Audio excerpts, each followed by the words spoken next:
بلغ العلا بكماله كشف الدجى بجماله حسنت جميع خصاله صلوا عليه وآله۔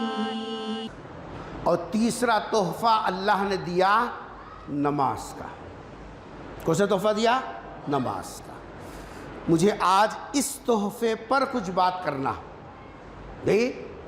پچھلے دو تحفوں کے اوپر تو ہمیشہ سنتے رہتے ہیں۔ اللہ کے رسول صلی اللہ علیہ وسلم کو معراج میں اللہ تبارک و تعالیٰ نے تحفہ دیا کس کا؟ نماز کا۔ نماز اسلام میں کتنی اہم چیز ہے۔ دیکھو جمعہ کا دن ہے، پلٹ کے دیکھو ذرا کیا حال ہے۔ ہاں پلٹ کے دیکھو کیا حال ہے۔ عام نمازوں میں دیکھو کیا حال ہے۔ اور نماز کے بارے میں کیا ہے؟ ایک مرتبہ دو مرتبہ نہیں، ایک مرتبہ دو مرتبہ نہیں، قرآن کریم میں اللہ نے جو ہے مختلف انداز سے ایک دو مرتبہ نے 700 مرتبہ مختلف انداز سے نماز کا ذکر کیا۔ سرکار نے فرمایا نماز کا اسلام میں مقام اور درجہ ایسا ہے جیسے کہ انسان کے جسم میں سر کی حیثیت ہے۔ یہ ہے تو یہ نہیں بھی رہے تو حیج بولتی نہیں، اور اگر یہ نہیں ہے تو یہ سب کچھ رہ کر بھی کوئی مطلب کا نہیں۔ سب ہے، روزے ہیں، حج ہے، عمرہ ہے، قربانیاں ہے، جی صاحب جو ہے دسترخوانہ بچھانا ہے، دیگاں کرم کرنا، سب ہے، یہی چ نہیں ہے۔ سب ہے، نماز نہیں ہے تو اسلام میں تیرا کوئی حصہ نہیں ہے۔ خطبے میں نے جو حدیث پڑھی جس میں سرکار دو عالم صلی اللہ علیہ وسلم نے ارشاد فرمایا، کیا فرمایا؟ من اقامہا اقام الدین، جس نے نماز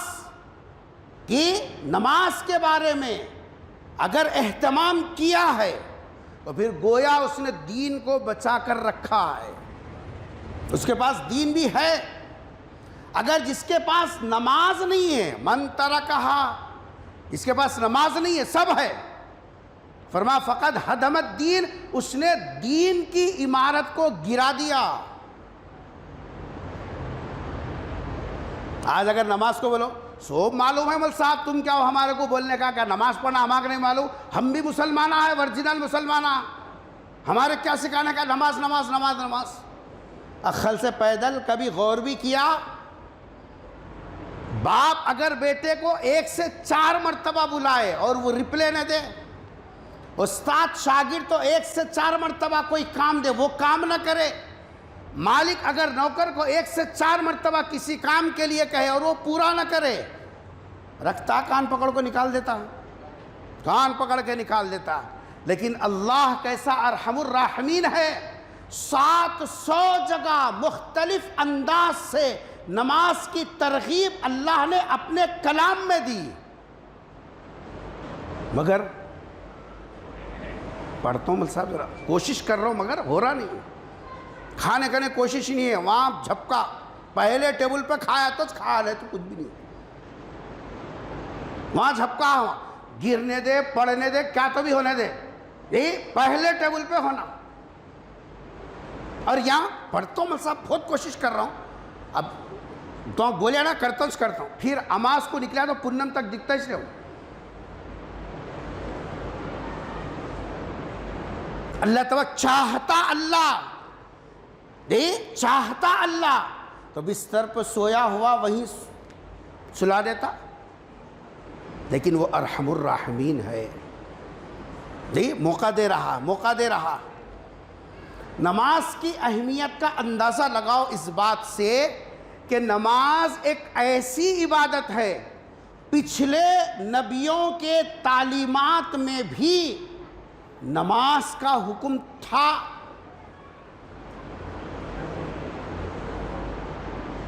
رب اجعلنی مقیم الصلاة ومن ذریتی، ربنا وتقبل دعا. حضرت ابراہیم علیہ السلام نے کعبۃ اللہ تعمیر کر کے جو دعا کی تھی، وہ دعا کے اندر یہ دعا کی تھی، رب اجعلنی، اے اللہ مجھے ان لوگوں میں بنا مقیم الصلاۃ جو نماز کو قائم رکھتے ہیں. ابراہیم علیہ السلام کا دور ہے. معلوم ہوا نماز ہے تبھی تو دعا کر رہے ہیں. حضرت شعیب علیہ السلام کا تذکرہ قرآن میں موجود ہے. حضرت شعیب علیہ السلام قوم کو سمجھا رہے ہیں، بتا رہے ہیں، تو قوم رپلے کیا دے رہی معلوم ہے؟ قالوا یا شعیب، لوگ کہنے لگے شعیب سے، اے شعیب اصلاتک تأمرک ان نترک ما کان یعبد آباؤنا. کیا شعیب تمہاری نماز بول رہی کیا ہم ہمارے باپ دادا جس کی پوجا کرتے تھے وہ چھوڑ دیں، یہ کام کرو، بلکہ تمہاری نماز تمہارے کو سکھا رہی کیا؟ معلوم ہوا کہ حضرت شعیب علیہ السلام کے زمانے میں بھی نماز تھی. حضرت عیسیٰ علیہ السلام کا ذکر دیکھیے قرآن میں، فَأَوْصَانِي بِالصَّلَاةِ وَالزَّكَاةِ مَا دُمْتُ حَيًّا. اللہ نے مجھے نبی بھی بنایا اور اس بات کا حکم دیا سختی کے ساتھ، فَأَوْصَانِي بِالصَّلَاةِ کہ میں نماز پر جمے رہوں. میں اصل بتا رہا تھا پچھلی امت کے اندر بھی نماز کا حکم تھا، لیکن کیفیتیں بدلی ہوئی تھیں. مکمل 5 نمازیں موجودہ ہیئت کے ساتھ، جس میں قیام بھی ہے، قرات بھی ہے، رکوع بھی ہے، سجدہ بھی ہے، قاعدہ بھی ہے. یہ صاحب یہ پوری ہیئت کے ساتھ نماز اگر ملی ہے تو اس امت کو پوری نماز ملی، مکمل 5 نمازیں ملی. اس امت کے اندر بھی سب سے پچھلی امتوں میں عشاء کی نماز نہیں تھی. عشاء کی نماز اس امت کی خصوصیت ہے. عشاء کی نماز اس امت کی خصوصیت ہے. پچھلی امتوں کو عشاء کی نماز نہیں دی گئی تھی، اور ہمارے پاس عشاء کی نماز کی کتنی غفلت ہے. غور کیجیے، فجر اور عشاء ایک دفتر میں ایک بستر میں،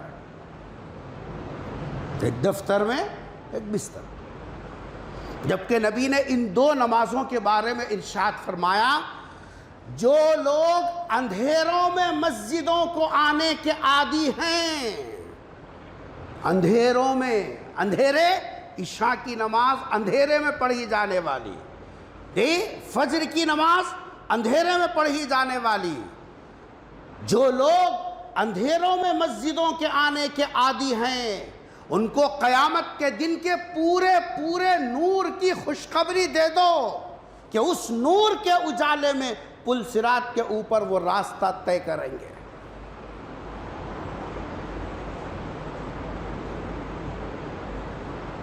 جا کے دیکھو ہمارے گھر دیکھو، ان کے کیا شکایتیں. ہمارا اپنا گھر قبرستان بنا ہوا ہے. فجر میں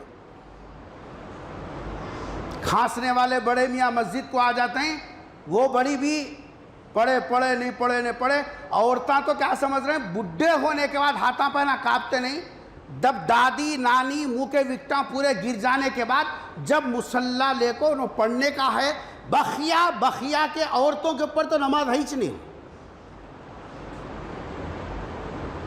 اللہ نہیں دیکھ رہا کیا سمسار کو کیسا چلانا؟ اللہ کو نہیں معلوم کیا اتنے بچوں کو لے کو کیسا کرنا؟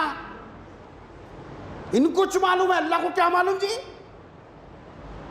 حافظ کی بیوی نماز نہیں پڑھتی، عالم کی بیوی نماز نہیں پڑھتی، امام کی بیوی فجر میں نہیں اٹھ رہی ہے، حاجی کے گھر کا حال قبرستان، کمیٹی کے ذمہ داروں کا حال قبرستان.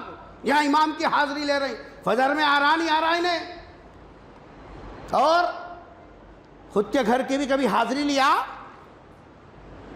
بے نمازی کے ہاتھ کا کھارانا، شرم نہیں آتی تیرے کو مسجد کی صدارت کرتے ہوئے؟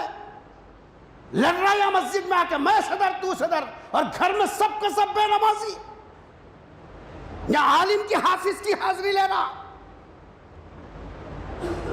خود نماز پڑھتا حاضری لیتا تو کوئی بات۔ جتنی غفلت اس وقت میں مسلمان نماز کے بارے میں کر رہا ہے، جا کے دیکھو فجر میں، جمعہ میں مسجد بھرنا کمال نہیں ہے، یہ کوئی عیسائیت کا مذہب نہیں ہے کہ اتوار کو جی صاحب آپ مسجد بھرا دو۔ ان الصلاۃ کانت علی المؤمنین کتابا موقوفا، اٹھا قرآن اللہ کا کلام، دیکھ ترجمہ کیا ہے۔ اللہ فرما رہے ہم نے کانت علی المؤمنین، کس کے اوپر؟ ایمان والوں پر، بے ایمانوں پر نہیں، ایمان والوں پر، یعنی وقت وقت پر جو نماز اللہ نے طے کی ہے، بس وہ ایمان زندہ ہے تو ہی پڑھ سکتا۔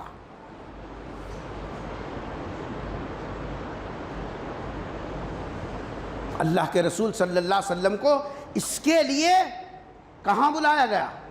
معراج پر بلایا۔ اور ذرا غور کرو تھوڑا سا، اگر آپ حضرات سو نہیں رہے ہیں، کیونکہ جمعہ کے دن تو سونا برکت کی چیز ہے، خود سوتے رہے، سو نہیں رہے تو ایک بات غور کرو، نماز کے علاوہ جتنی عبادتیں ہیں، روزہ ہے، زکوٰۃ ہے، حج ہے، قربانی ہے، کیا حاجی صاحب یہ سب عبادتیں ہیں؟ ان چیزوں پر غور کرو، یہ ایک طبقے پر تو فرض ہیں، دوسرے طبقے پر فرض نہیں ہے۔ روزہ ہے، جو صحت مند ہے اس پر ہی روزہ فرض ہے، جو صحت مند نہیں ہے، بیمار ہے، فَمَنْ كَانَ مِنْكُمْ مَرِيضًا أَوْ عَلَى سَفَرٍ فَعِدَّةٌ مِّنْ أَيَّامٍ أُخَرَ، اور ایسا بیمار جس بیماری میں روزہ رکھ نہیں سکتا، عمر کی زیادتی کی وجہ سے یا بیماری کی شدت کی وجہ سے، اور زندگی میں پھر کبھی جی صاحب روزہ رکھنے کا موقع نہیں مل سکتا، تو روزہ نہیں ہے اس کے اوپر۔ جو صحت مند ہے بس وہی روزہ رکھے۔ زکوٰۃ ہر آدمی پر نہیں ہے، جو صاحب جی صاحب مال ہے، مالدار ہے، اور اس کے پاس جی صاحب 1 سال تک مال رکا رہا، یا تجارت کا مال ہے اور اس کی خاص مقدار ہے، اس مقدار کا مال تجارت کا ہے، یا تیرے پاس پیسہ جمع شدہ ہے اور 1 سال تک رکا ہوا ہے، تو اس کے اوپر یہ سب زکوٰۃ ہے۔ غریب پر زکوٰۃ نہیں ہے، نادار پر، مفلس پر زکوٰۃ نہیں ہے، صرف مالدار پر ہی زکوٰۃ، ہر ایک پہ نہیں ہے زکوٰۃ کا۔ حج لے لو، من استطاع الیہ سبیلا، جو اللہ کے گھر کو جانے کی طاقت رکھتا ہو اسی پر حج فرض ہے، جو جا کے نہیں آ سکتا، اتنا خرچہ برداشت نہیں کر سکتا، اس کے اوپر حج فرض نہیں ہے۔ قربانی صاحب استطاعت پر ہے، ہر ایک پر نہیں ہے، روزہ ہر ایک پر نہیں، زکوٰۃ ہر ایک پر نہیں، حج ہر ایک پر نہیں، قربانی ہر ایک پر نہیں، لیکن نماز ہر ایک پر، صحت مند ہو، بیمار ہو، مالدار ہو، غریب ہو، پیسہ ہو یا نہ ہو، یہ صاحب جو ہے ہر ایک پر، کھڑے سکتا ہو یا نہیں کھڑے ہو سکتا، بیٹھتا ہو کہ لیٹتا ہو، کس حالت میں بھی ہے، نماز ہے، مرد ہو عورت ہو ہے۔ حتیٰ کہ اگر آپ ایک اور بات بتا دوں پیغمبر صلی اللہ علیہ وسلم کے ارشاد سے، حضور نے کیا فرمایا؟ روزہ، زکوٰۃ، حج، قربانی، ان سب کے لیے حضور نے استطاعت شرط رکھی، صحت شرط رکھی، لیکن نماز کے بارے میں کیا فرمایا معلوم ہے؟ اذا بلغ 7 سنین، جب بچہ 7 سال کو پہنچ جائے، روزے کے بارے میں حکم نہیں ہے 7 سال پر، زکوٰۃ کے بارے میں حکم نہیں ہے، قربانی کے بارے میں حکم نہیں ہے، نماز کے بارے میں سرکار فرما رہے ہیں اذا بلغ 7 سنین، جب بچہ 7 سال کو پہنچ جائے تو 2 کام کرنا، کتنے؟ 2 کام کرنا. سنو ذرا، باپ بن گیا، لڈوਆਂ بانٹ کیا، خوش ہو گیا، برتھ ڈے کر رہا، برتھ ڈے. ارے عقل سے پیدل، جب باپ بن گیا تو باپ کی ذمہ داریاں کیا ہے وہ سیکھ. تیرے اوپر اولاد کے کیا حق ہیں وہ معلوم کر. برتھ ڈے کرنے سے جنت ملنے والی نہیں ہے. اسراف کر رہا ہے، اسراف. تیرا جواب تو دے گا، لیکن تو باپ بننے کے بعد تیرے اوپر ذمہ داری آئی کیا وہ غور کر. کیا آئی تیرے اوپر ذمہ داری؟ فرمایا کہ جب اللہ تجھے باپ بنا دے. باپ کون بناتے ہیں؟ اولاد آتی ہے تو آدمی باپ کے مرتبے پر پہنچتا، ورنہ باپ کا مرتبہ نہیں ملتا. شادی کر لینے سے کوئی باپ نہیں بنتا. کیا جی مقبول بھائی، کیا ہے؟ شادی کر لینے سے باپ نہیں بنتا، شادی کر لینے سے شوہر بنتا ہے. باپ کب بنتا ہے؟ جب اولاد کی نعمت ملے تب جا کر باپ کا رتبہ ملتا ہے. اور باپ کا رتبہ کیا ہے معلوم ہے؟ حضور نے فرمایا جنت کے بیچوں کا دروازہ باپ ہے. بہت بڑا رتبہ ہے باوا کا. اور ماں، شادی کر لینے سے عورت ماں نہیں بنتی. ماں کا درجہ پانے کے لیے اولاد اگر تیرے گود میں آئی تو ماں بنے گی، اولاد نہیں آئی تو ماں کا درجہ تجھے نہیں ملا. بیوی بنی ضرور، ماں نہیں ہے. اور ماں کا رتبہ کیا ہے؟ الجنت تحت اقدام الامہات. جنت اللہ کے رسول نے تیرے قدموں میں بتا دیا. یہ مقام تو اولاد سے ملتا ہے. آج اولاد کو بددعا دے رہے، پیدا نہیں ہونا تھا رے، تو مر جانا تھا. ماشاءاللہ، کیا باپ ہے، کیا اماں ہے، کیا ممتا ہے. اولاد کو بددعا دے رہی ہے. وہ اولاد جو تجھے جنت کے تیرے قدموں میں آنے کا ذریعہ بنی، وہ اولاد کو بددعا دے رہی ہے. ورجنل مسلمان ہے نا جی. کون پلٹ کو پوچھنے والے؟ کچھ تو بولے تو امام صاحب کو مسجد سے نکال دیں گے. بولیت کیسا ہے انہیں؟ ہم گندگی میں رہنا چاہ رہے ہیں، غلاظت میں زندگی گزارنا چاہ رہے ہیں. کیا حق ہے؟ حضور نے فرمایا بچے جب اذا بلغ 7 سنین، جب بچے 7 سال کی عمر کو پہنچ جائیں، 2 کام کرنا باپ اور ماں ذمہ داری ہے. برتھ ڈے کرنا ذمہ داری نہیں ہے، کرو، اللہ کے پاس اس کا جواب دو. غیروں کی نقالی کرو، جواب دو اللہ کے پاس. رزق کی نافرمانی کرو، تھوپ لو، اوپر تھوپ لو، سلسیاں نکالو، اللہ کے پاس جواب دو. ہم کو مت بولو، اللہ کے پاس جواب دو. رزق کی ناقدری کرنے کا باپ دیکھ کے خاموش ہے، باپ بھی پکڑا جائے گا، ماں بھی جی صاحب اس کی گردن بھی ناپی جائے گی. اولاد کیا کریے، کیا کر رہی ہے لوگ؟ جو بولتے ہیں وہ برا ہے، جو سمجھاتے ہیں وہ برا ہے، جو ان کو صحیح راستہ دکھاتے ہیں وہ برا ہے. کیا فرما؟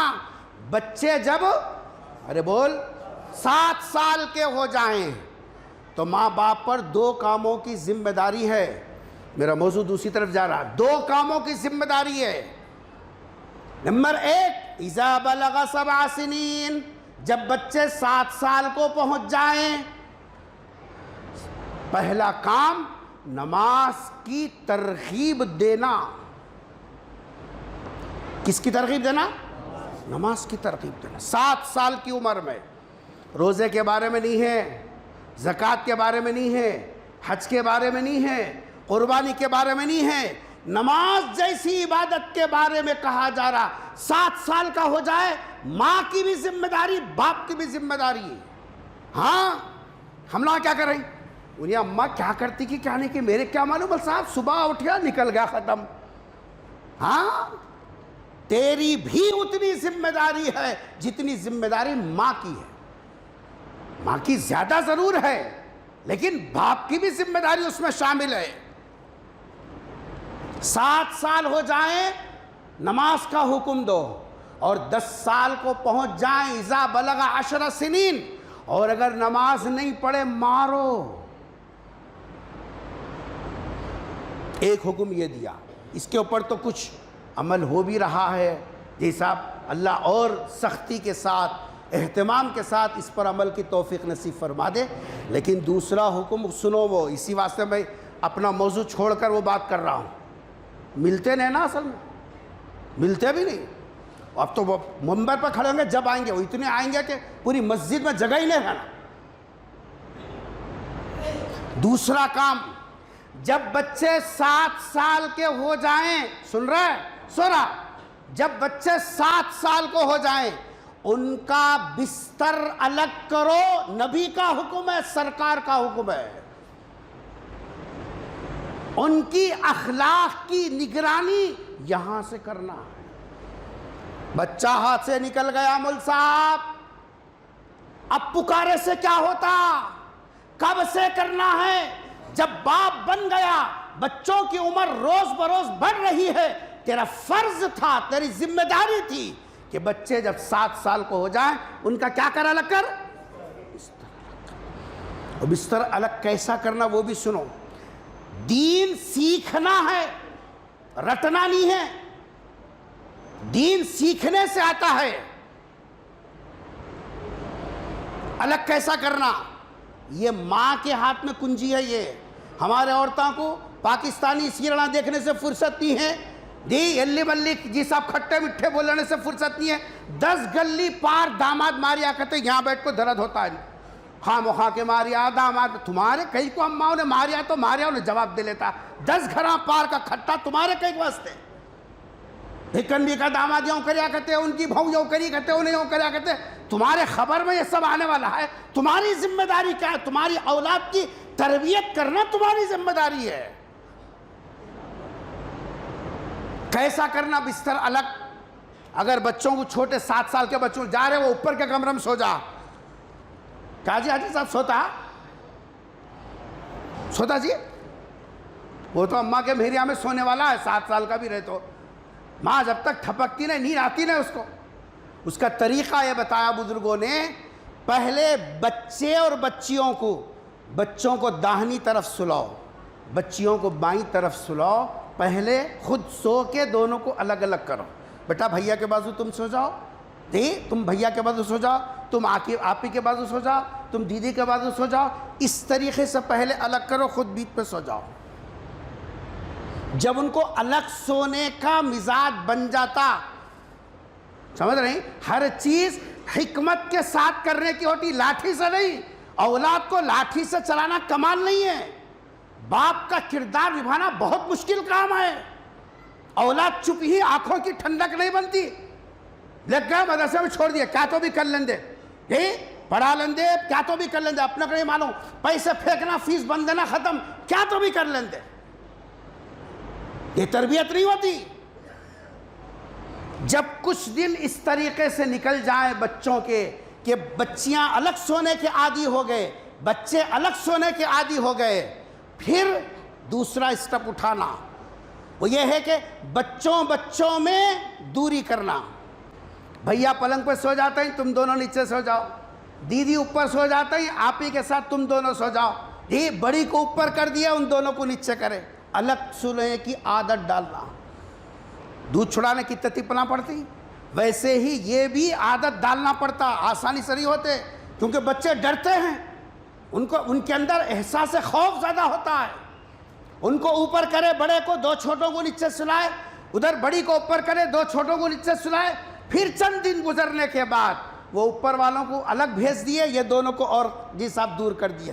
اس طریقے سے آہستہ آہستہ ان کے بسترے الگ کرنا سرکار کا حکم ہے, تاکہ کسی قسم کی اخلاقی برائیاں, ان کی عمر ہے, وہ عمر کے اندر ماں باپ کی ذمہ داری ہوتی ہے, جیسی عمر ہے ویسی نظر رکھنا, ویسی تربیت کرنا. اللہ کے گھر میں بیٹھے ہو, پانی نہا کے آئے ہو, کچھ لینے کے ارادے سے آؤ, مجھے بتاؤ ایک گھر ایسا بتاؤ جس گھر کے اندر نبی کے اس حکم کو پورا کیا جا رہا. نعرے لگاؤ, بولو پورے مر گئے یا رسول اللہ. پھر یہ حکم پر, سرکار کا یہ حکم ہے, اس پر عمل کون کرے گا؟ کس کے لیے ہے یہ؟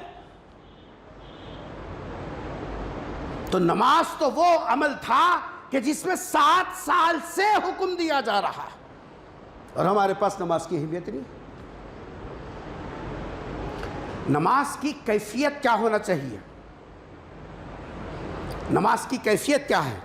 دیکھو نماز میں جب آدمی کھڑا ہوتا نا ہاتھ باندھتا ہے اور کہاں دیکھتا؟ آسمان پہ. ارے کہاں دیکھتا؟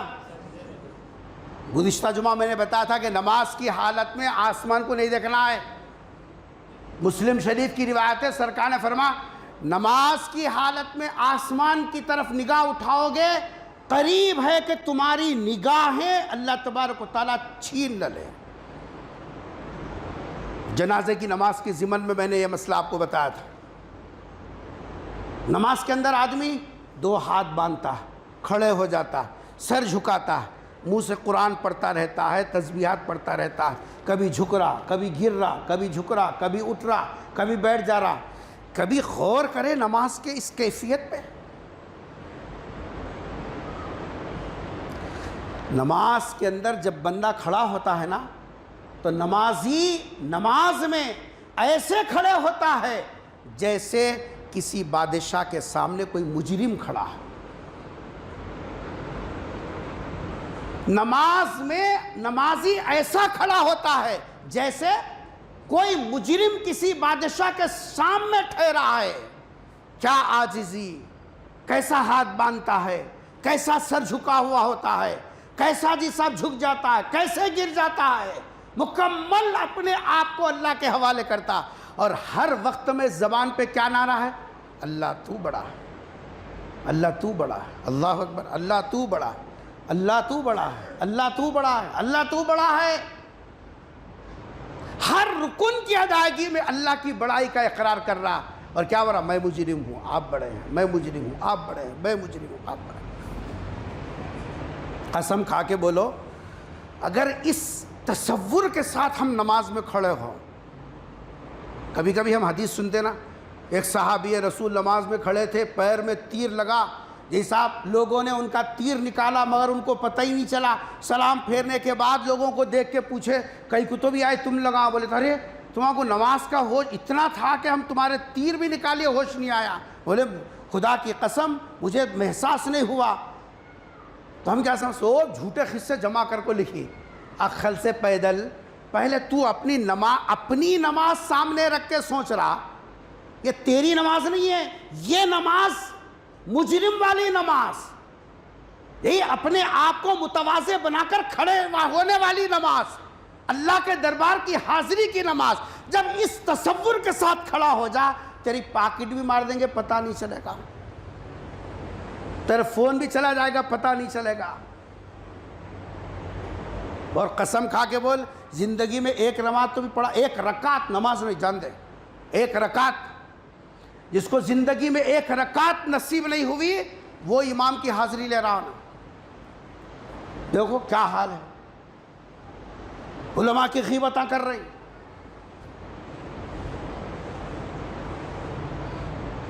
نماز اللہ کے دربار میں ایسا حاضر ہونا. اسی لیے تو کیا کہا حضرت علی رضی اللہ تعالیٰ عنہ جب نماز کے لیے کھڑے ہو جاتے جسم کب کبھی طاری ہو جاتی، چہرے کا رنگ فخم ہو جاتا. جی کیوں؟ اس واسطے کہ کس کے سامنے کھڑے ہیں؟ ان تعبد اللہ کأنک ترا، ایسے کھڑے ہو اللہ کے سامنے جو گویا کہ تو اللہ کو دیکھ رہا ہے. اگر یہ اتنا استحضار نہیں ہوتا کم سے کم اتنا تو سوچ کہ وہ تجھے دیکھ رہا ہے.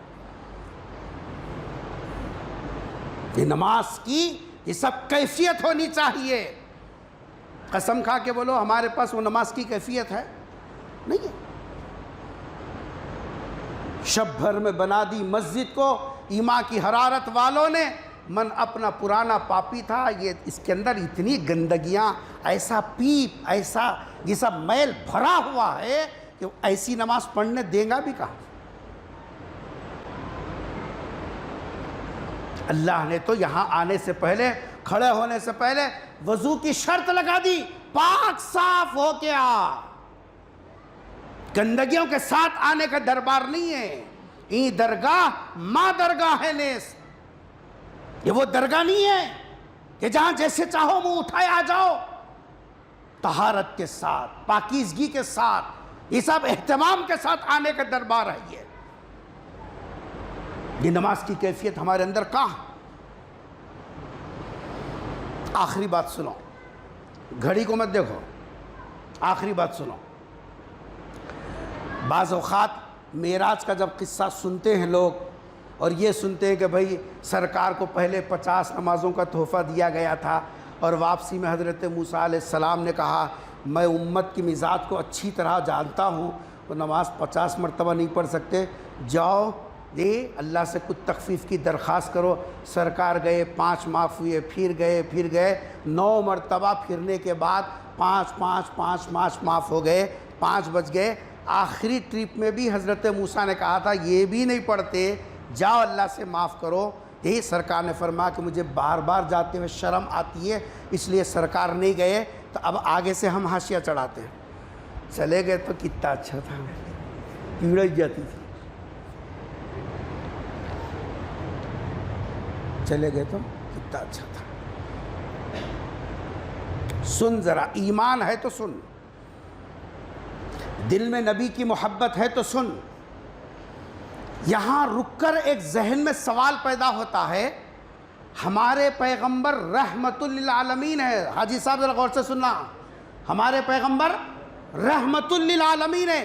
جتنی ہمدردی امت کے بارے میں ہمارے پیغمبر کے دل میں ہے، کوئی اس درجے کو نہیں پہنچا. اللہ نے خود فرمایا وما ارسلناک الا رحمت للعالمین. بلکہ قرآن نے تو ایک جگہ اللہ نے اپنے دونوں نام سرکار کو دے دیے. ہاں، اللہ نے اپنے 2 صفاتی نام کس کو دے دیے؟ سرکار کو دے دیا. حریص علیکم بالمؤمنین الرؤوف الرحیم. رؤوف بھی اللہ کا نام ہے، رحیم بھی اللہ کا نام ہے. اور یہاں اس آیت میں رؤوف اور رحیم سرکار کی صفت کے طور پر استعمال ہوا، اللہ کے ناموں کے طور پر استعمال نہیں ہوا ہے. ہاں، تو آپ کے دل کے اندر تو امت کے بارے میں اتنا نرم گوشہ تھا، لیکن یہاں آ کر کیا محسوس ہو رہا ہے؟ یہ محسوس ہو رہا حضرت موسیٰ کو ہمدردی زیادہ ہے نبی کے مقابل میں. انہوں بار بار بول رہے ہیں جاؤ بھائی معاف کرا کے نہیں ہو سکتا، بلکہ تو ہمدردی کس میں زیادہ دکھ رہی؟ ارے بولنا، حضرت موسیٰ کے اندر ہمدردی زیادہ دکھ رہی، جبکہ قرآن کہہ رہا کہ امت کے حق میں شفیق، امت کے حق میں رؤوف، امت کے حق میں رحیم، امت کے حق میں رحمت للعالمین، وہ سرکار دو عالم صلی اللہ علیہ وسلم کی ذات گرامی تھی. پیغمبر کی نظر کسی اور طرف تھی. حضرت موسیٰ کیوں بار بار بھیج رہے تھے ذرا وہ بھی سننا. حضرت موسیٰ علیہ السلام نے جب پیغمبر نمازوں کا 50 نمازوں کا تحفہ لے کر اللہ کے دربار سے باہر نکلے ہیں، سونا نہیں، آخری بات، اللہ کے پاس سے نمازوں کا تحفہ لے کر جب باہر نکلے ہیں، اللہ کے دربار سے نکلے ہیں، چہرے پر جو انوارات، چہرے پر جو نورانیت، چہرے پر جو تجلیات اللہ کے دربار کی سرکار کے چہرے پر تھی. حضرت موسیٰ علیہ السلام دیکھتے رہ گئے کہ جی صاحب ان کے چہرے پر تو اتنا نور برس رہا ہے، اللہ کے دربار سے آ رہے. کہاں سے آ رہے ہیں؟ کہاں سے آ رہے ہیں؟ اللہ کے دربار سے ہو کر آ رہے ہیں. ان کے چہرے پر تو اتنے انوار و برکات ہیں. حضرت موسیٰ سوچ رہے ہیں کہ یہ انوار و برکات میں تو اندر جا کے حاصل کر نہیں سکتا، کیونکہ وہاں تو جبرائیل کی رسائی نہیں ہے، تو کہاں موسیٰ جائیں گے؟ وہاں تو جبرائیل کی بھی رسائی نہیں ہے، جبرائیل بھی نہیں جا سکتا وہاں.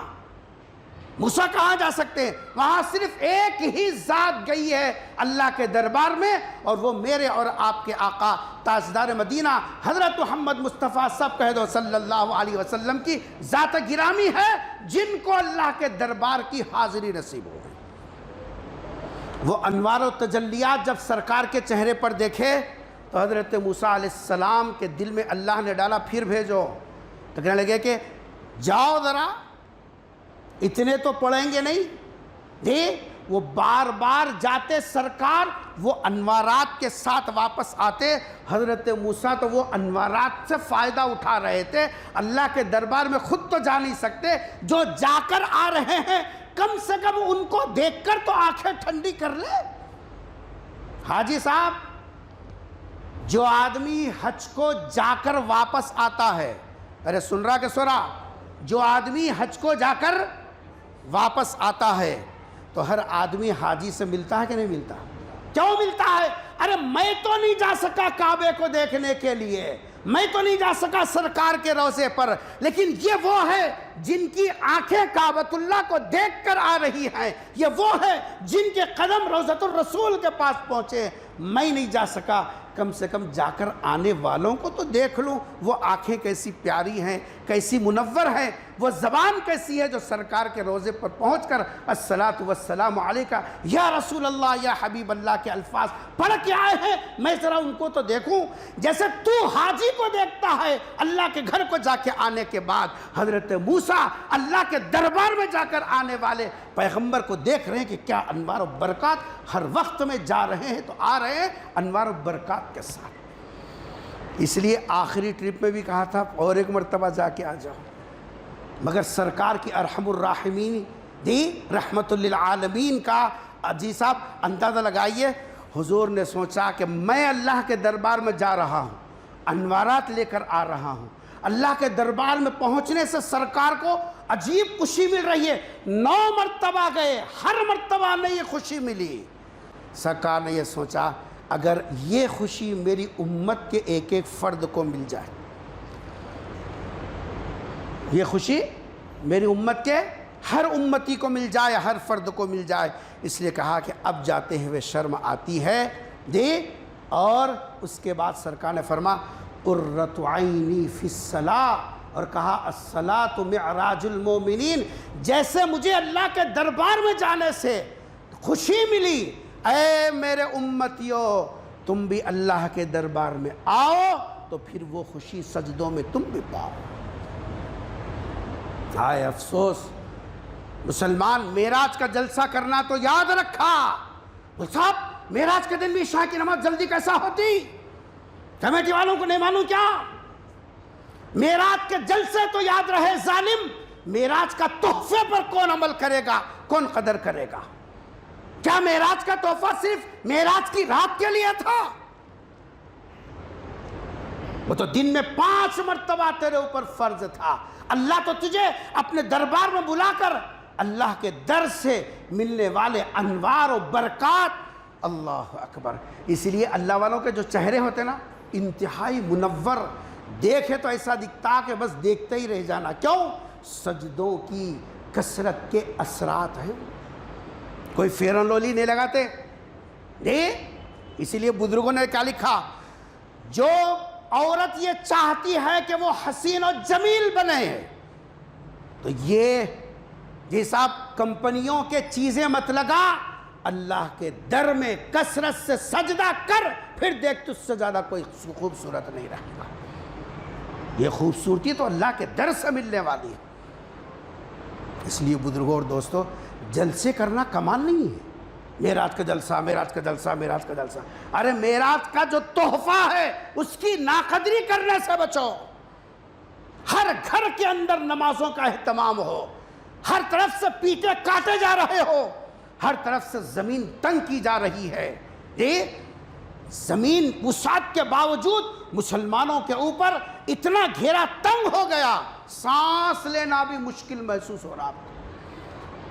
ہم سمجھ رہے ہیں وہ مسجد کا مسئلہ تھا، وہ حجاب کا مسئلہ تھا، وہ فلاں مسئلہ تھا، عقل سے پیدل ان کو ان چیزوں سے کیا لینا دینا؟ ان کی عورتیں پہلے بھی بغیر حجاب کی تھی، یہ مسئلہ اٹھنے کے بعد بھی بے حجاب رہیں گی۔ ہماری عورتیں پہلے بھی حجاب میں تھی، انشاءاللہ آگے بھی حجاب میں رہیں گی۔ ان کو مسئلہ حجاب سے نہیں ہے، ان کو مسئلہ اسلام سے ہے۔ بہانہ وہ ہے، اصل ہے کہ تم کو اسلام سے کاٹنا چاہتے ہیں، اور ہم کٹنے کے لیے تیار ہیں۔ مار بھی کھا رہا، گرین ریڈ ہے نہیں، مطلب صاحب دعوت میں رہے تو بس بولو ماشاءاللہ سبحان اللہ الحمدللہ، کیا بہترین دعوت ہے، کیا بہترین دعوت۔ عقل سے پیدل جوتے پڑ رہی جی، تمہاری ایک ایک شناخت چھین لی جا رہی ہے اور تمہارا دائرہ تنگ کیا جا رہا ہے، اور تم وہی عالی شان شادیوں کے نقشے، پٹاخوں کا سلسلہ، مسلمان گھروں کے شادیوں میں پٹاخے، کون پوچھتا؟ کون عالم صاحب بولیں گا، کون امام صاحب بولیں گا؟ دوسرے دن نکال دیں، کمیٹی ہماری ہے، ہم جیسا بولے ویسا چلنا، کمیٹی چندہ نہیں دے رہے ہیں کیا ہم؟ جو امام کو بولے رکھو، جو امام کو بولے نکالو، یہ سیاست کر رہے اور کیا کر رہے ہیں؟ اس واسطے کوئی امام بول رہا بھی نہیں، مرنے دو قوم کو، کیا کریں گے؟ جن کا ضمیر مردہ ہو گیا ان کو بول کے فائدہ کیا؟ کھانے دو مار۔ اللہ کے بندو ہوش کے ناخن لو، ہمارا مسئلہ نہیں ہے، آنے والی نسلوں کا مسئلہ ہے۔ ہمارے بڑوں نے قربانیاں دی، ایمان ہم تک پہنچا، کلمہ ہم تک پہنچا، قرآن ہم تک پہنچا، نبی کی نسبتیں پہنچی۔ اگر ہم نے غفلت کی، ہماری نسلیں مسلمانوں کی شناخت بھی یہ سب باقی رکھیں گی نہیں رکھیں گی پتہ نہیں۔ لمحوں نے خطا کی، صدیوں نے سزا پائی۔ اللہ سے دعا ہے کہ اللہ تبارک و تعالی ہم سب کو اپنی ایمانی ذمہ داری، اسلامی ذمہ داری کو سمجھنے اور اس سلسلے میں اپنے آپ کو تیار کرنے اور اسلام کے لیے مر مٹنے کے اللہ تعالی ہم سب کو توفیق نصیب فرما دے۔ رب اجعلنی مقیم الصلاۃ ومن ذریتی ربنا وتقبل دعا ربنا اغفر لی ولوالدی وللمؤمنین یوم یقوم الحساب سبحان ربک رب العزۃ عما یصفون وسلام علی المرسلین والحمد للہ رب العالمین۔